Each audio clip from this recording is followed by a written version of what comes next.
sinasamba yung mga rebulto. Sumasamba kayo sa mga rebulto. Sinasamba yung mga rebulto. Hindi nga po eh. Bukulit dito eh. So guys, bakit nga ba may nagpupumilit pa rin na sinasamba daw natin ng mga rebulto kahit na sinabi naman natin na hindi? Ganito yan. Dahil may mga bagay silang nakikita na ginagawa natin na akala nila pagsamba, hindi pa rin. Ganyan naman kasi tayo tamang hinala. Masyadong napagos na sa kinikilos na bibig. So guys, tandaan nyo, walang akalang tama. Lahat ng akala mali. So, bibigyan ko kayo ng 5 reasons kung bakit inaakala nila na sinasamba natin yung mga rebulto. At i-correct natin yung mga maling akala na yun. Bakit kayo may mga rebulto sa bahay nyo? Sa simbahan nyo? Sinasamba nyo yung mga rebulto? Hindi ba naman ito? Wala pa naman ako sinasabi censor agad. So sila daw kasi walang mga rebulto sa bahay nila, tsaka sa simbahan nila, sa mga kapilya nila. Kung di ba naman sila mga attorney, kaya na naman magsabi. Wala. Hindi porket may mga rebulto kami sa simbahan o sa bahay namin, sinasamba na namin yung mga rebulto. Hindi porket may rebulto ako ng aso pusa sa bahay namin, sinasamba ko na sila. Hindi ako baliw para sumamba sa pusa. Mas lalo na sa kahoy, sa pato, sa papel. Ibig sabihin, kapag may mga rebulto kami ng mga santo sa bahay namin o sa mga simbahan namin, sinasamba na namin sila. Gets? Di mo pa rin gets? Ganito lang yan. Hindi porket nagpa-load siya, ite-text ka na niya. Bro, hindi na gusto. So, bakit nga ba tayo may mga rebulto? Hindi naman pinagbabawal ng Diyos na gumawa ng mga rebulto So, kung pinagbabawal pala ng Diyos, yung kasalanan palang gumawa ng mga rebulto. Ni Rizal sa Luneta, o yung rebulto ni Bonifacio sa Monumento, o yung monumento ni MacArthur sa Leyte, o yung UP statue, yung oblation dun sa UP. In fact, iniutos niya ni God kay Moises na gumawa ng rebulto ng ahas. At pag tinaas yung rebulto na yun, at pag tuloy yung mga tao doon, maliligtas yung mga tao wala sa kamatayan. At magkakaroon sila ng buhay. At kung ipinagbabawal pala ni God na gumawa ng rebulto, bakit pinagawa niya si Moises ng rebulto ng mga anghel? Mababasa niya sa Exodus chapter 25. Sabi niyo, at mababasa niyo din sa aklat ng mga hari na ang templo ng Diyos na pinagawa ni Haring Solomon, punong-puno ng mga inukit ng mga larawan o imahe ng mga anghel. Ibig bang sabihin nun, kinukontra ng Diyos ang sarili niya? Pinagbawal niya na gumawa ng rebulto, tapos siya, mag-uutos din siya na gumawa ng rebulto? Siguro. Hindi ipinagbabawal ng Diyos ang paggawa ng rebulto. Ang ipinagbabawal ng Diyos sambahin mo yung rebulto na ginawa mo. So guys, walang masama sa pagkakaroon ng rebulto. Masama, gawa ka ng rebulto. May rebulto. Tsaka sambahin mo. Hindi mo pa rin gets. Ganito lang yan. Wala namang masama sa pag-utang. Masama, umutang ka. May kadugtong. Tsaka di mo bayaran. Hindi mo masama. Kaya ito, bayad ka na. Bayad ka na. Bakit kayo numuyo ko sa mga rebulto? Sinasamba yung mga rebulto? Dali yata ito. Yung mo kulang sumamba na? Wow! Yung mo ko kaya ako ngayon? Ano, sinamba ko na kaya nun? Di ba pwedeng may tinignan na ako sa baba? Just because I bowed down in front of you doesn't mean I worshipped you. Oh, nosebleed. No, kidding aside. Maraming ibig sabihin ng pagyuko. Yung mga Japanese, yumuyo ko sa harap ng ibang tao para magbigay ng respeto, pagrespeto sa kanila. Ano, nagsasambahan sila, gano'n? Sa Thailand, kung gusto nilang batiin ng isang tao, yumuyo ko sila para mag-greet. Kaya hindi porket yumuko ka, sumamba ka na. Hindi mo pwedeng nag-iisip lang o kumakain. So bakit nga ba tayo yumuyuko sa mga imahe o mga rebulto o mga image ng mga saints, mga santos, mga Mary, o si Jesus sa krus? Simple lang. Respeto. Dahil itong imahe o rebulto ng ating Panginoon ay mismo nagre-represent sa Panginoon na sinasamba natin. Tulad na lang ng mga picture nyo. Di ba yan yung mga nagre-represent sa inyo? Kung babuhin ko kaya yung mga picture niyo, ano makakatawa niyo? Ma-offend kayo. Kahit na picture lang yan o imahe lang yan Ikaw yung nire-represent mo. Pwede kang masaktan o matuwa sa anumang gagawin sa litrato mo, sa picture mo, sa imahe mo. Tulad na lang nitong sinabi ni President Duterte. Yung mukha ko sinusunog ninyo, tapos magiging sa akin ng bahay. Iniihian ninyo mukha ko, tapos sinusunog po ninyo yung... Ngayon, magiging kinatulong. Problema ninyo yan. Pinapangit yung picture niya. Sa kabilang banda naman, kung lilinisin mo yung picture, pagagandahin mo, ibigyan mo ng paggalang, yung pag-iwo namin, that is how we respect the image. Bakit di mo igagalang yung picture o yung imahe o larawan o rebulto ng taong magalang-galang sumusunod sa Diyos at kalugod-lugod sa mata niya? Tulad ng mga santo, lalo na sa muna ang ating Panginoong Jesucristo, sapagkat sila ay naharapat ng igalang. Kuha mo? Hindi mo pa rin gets? Baka ano? Number 3. Bakit kayo lumuluhod sa harap ng mga rebulto at nagdadasal kayo sa harap nila? Sinasambay kayo mga effort. Maling akala na naman ko Hindi porket lumuhod kami sa harap ng rebulto, sinasamba na namin sila. Dahil hindi naman lahat ng pagluhod ay pagsamba na agad-agad. Di ba pwedeng may kinuhala ako sa ilalim ng kama ko? Luluhod ako ang pagluhod. Tulad ng pagyuko, ang pagluhod ay maaari ring maging tanda ng paggalang. Sa England, lumuluhod sila sa tuwing para magbigay ng paggalang. Hindi para sumamba, kundi para magbigay lang ng paggalang. Sa Thailand, lumuluhod sila sa ibang tao para magbigay ng lubos-lubos na kasasalamat.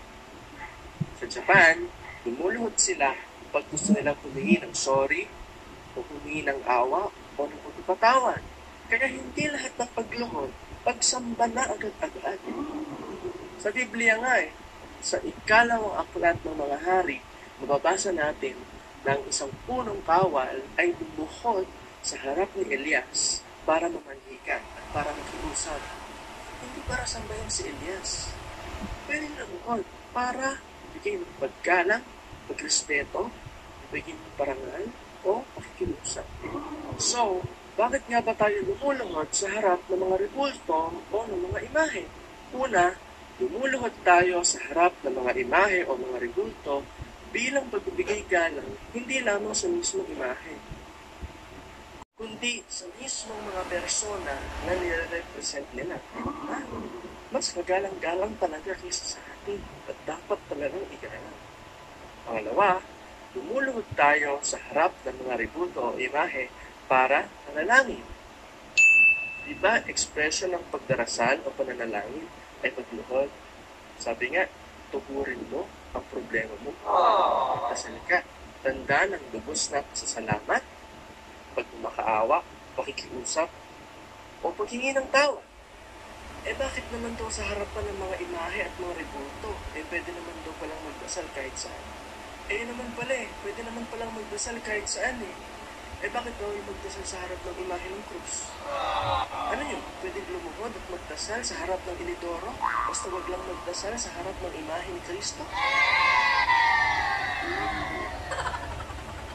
Saan tayo harap? Sa dingding, sa kisame, sa elektrika, sa kurtina, sa bintana, sa puno. Ganyan pala kayo mag-isip. Sinasamba na rin natin yung mga bagay na yun. Kung nakaluhod tayo, nakaharap tayo doon. Saan nga tayo harap? Dapat daw sa langit dahil lang ito yung Diyos. Ano yun? lalabas pa ako ng kalsada at lumubot ako doon at tumingala ako sa langit sa ako nagdasal. Di siguro. Sagasaan pa ako doon.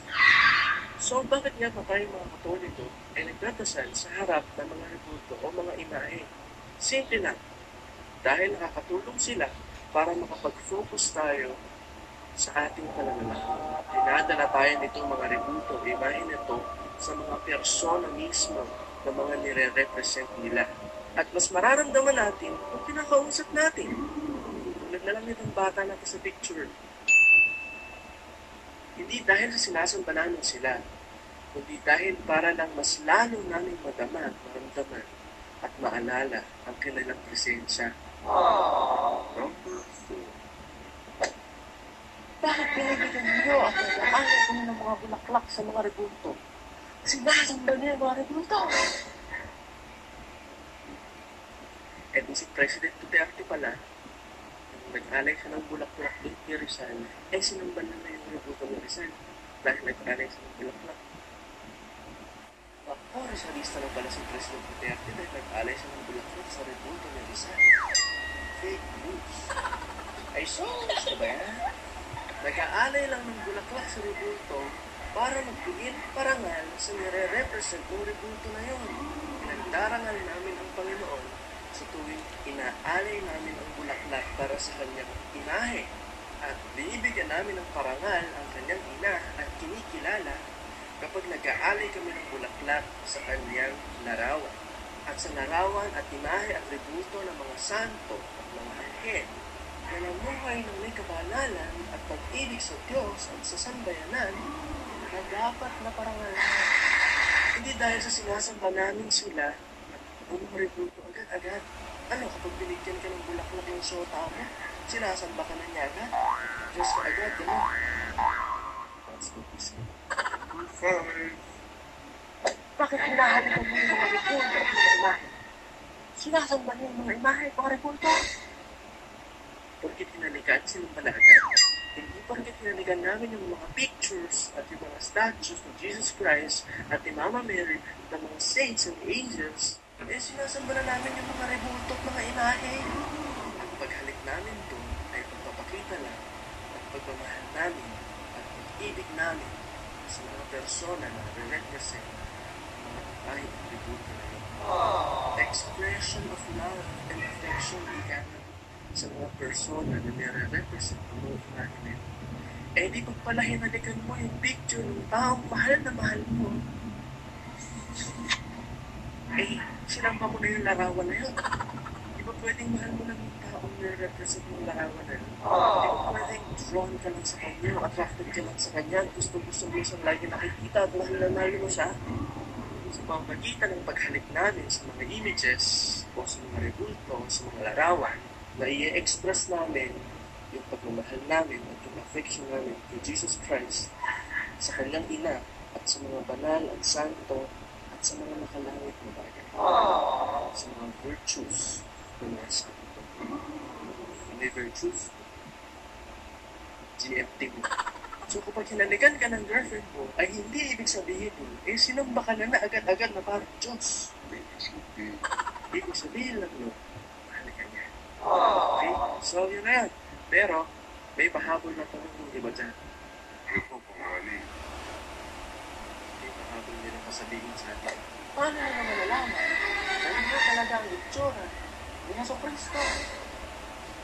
Excuse me. The church has been existing for more than 2,000 years. Since 33 AD, we're the first-hand Christians, you know. Ang mga magulang namin at ang mga ninuno ng aming pananampalataya ay tunay na nakasaksi, kahawag at nakakita sa itsura ng Panginoon. At ang mga unang Katoliko ang siyang nakakita sa Panginoon sa Kristo. Hindi ko sa kasi ng iba dyan, wala sila mga laraw dahil hindi naman nila naabutan ang itsura ni Kristo dahil masulpot lang sila kung kailan. Ay kayo mga picture, sorry. Kami meron. At hinanap pa namin yun sa mga ninuno ng aming pananampalataya, sa mga unang Katoliko na nabuhay at nakasaksi mismo sa ating Panginoon sa Kristo na kanilang ipininta at iniukit sa mga yungib sa mga libingan ng mga unang Katoliko. At ito pa, nasa amin mismo, nasa simbahan mismo, ang mismong kayong lino na ipinambalot sa bangkay ng Panginoon nung siya ay ilibing. At doon sa mismong kayong lino na tela na yun, umakat ang larawan ng mukha ng Panginoon sa Kristo. Hindi niyo alam yun? GMT niyo. So ang simbahan, hindi lang basta kinuha yung larawan na yun kung saan may mga batayan at mga historical evidences kung bakit meron kami itong mga larawan ng ating Panginoon. Pero at the end of the day, kahit ano pang paliwanag mo sa mga tao na hindi maniniwala at sarado ang isip at inaakala pa rin nila sinasamba natin, wala na tayong magagawa. Kung yun yung akala nila, problema na nila yun. So tayo, mga pikats, alam natin sa puso natin yung ginagawa natin. Respeto, galang, pananalig. At alam natin ang turo ng ating inang simbahan na hindi niya tayo minsan tinuruan na sumamba sa repulto. Na ang turo niya sa atin ay iisa. Sambahin, paglingkuran, ang iisang Diyos, Ama, Anak, Espiritu Santo. So mga pikats, mga Pinoy Catholics, salamat sa inyong pagsuporta sa vlog na to. For more videos like this, mag-subscribe na kayo sa ating YouTube channel, sa Facebook naman, paki-like at paki-share para doon sa mga hindi parang medyo nakakaalam ng mga paliwanag tungkol sa mga bagay na to.